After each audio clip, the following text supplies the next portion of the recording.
Hi అండి, అందరికీ నమస్కారం. ఈరోజు ఈ యొక్క వీడియో అనేది ఎందుకు చేశానంటే భూమి ఉన్న ప్రతి రైతు కోసం ఈ యొక్క వీడియో అనేది చేయడం జరిగిందండి. ఇది ఒక ఇన్ఫర్మేషన్. చాలామంది రైతులకు తెలిసి ఉండొచ్చు, కొంతమందికి తెలియకపోవచ్చు. ఎవరైతే రైతులకు తెలియలేదో వాళ్ళ కోసమే ఈ వీడియో అండి. అదేంటంటే కేంద్ర రాష్ట్ర ప్రభుత్వాలు సంయుక్తంగా ఒక కార్యక్రమాన్ని అనేది చేపట్టడం జరుగుతుందండి. అదేంటంటే రైతు విశిష్ట గుర్తింపు సంఖ్య నమోదు కార్యక్రమం.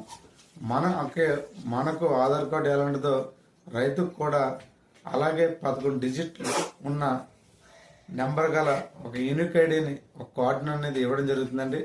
ఆ కార్డు ఉంటేనే రాబోయే రోజుల్లో పిఎం కిసాన్ కానీ, అన్నదాత సుఖీభావ కానీ, పెట్టుబడి సాయం కానీ, ఈ బీమా కానీ ఇవన్నీ కూడా లబ్ధి పొందగలరు.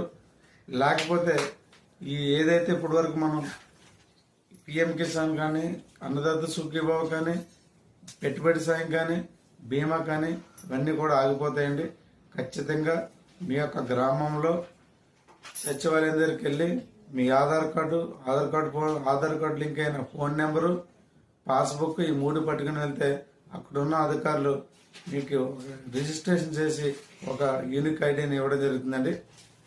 ఆ యూనిక్ ఐడి పొందిన తర్వాత మీరు ఈ రాబోయే రోజుల్లో ఈ పెట్టుబడి సాయం కానీ, బీమా కానీ, అన్నదాత సుఖీభావ కానీ, పిఎం కిసాన్ కానీ లబ్ధి పొందగలరు. ఈ వీడియో మీకు నచ్చినట్లయితే కామెంట్, షేర్ చేయండి. Thank you.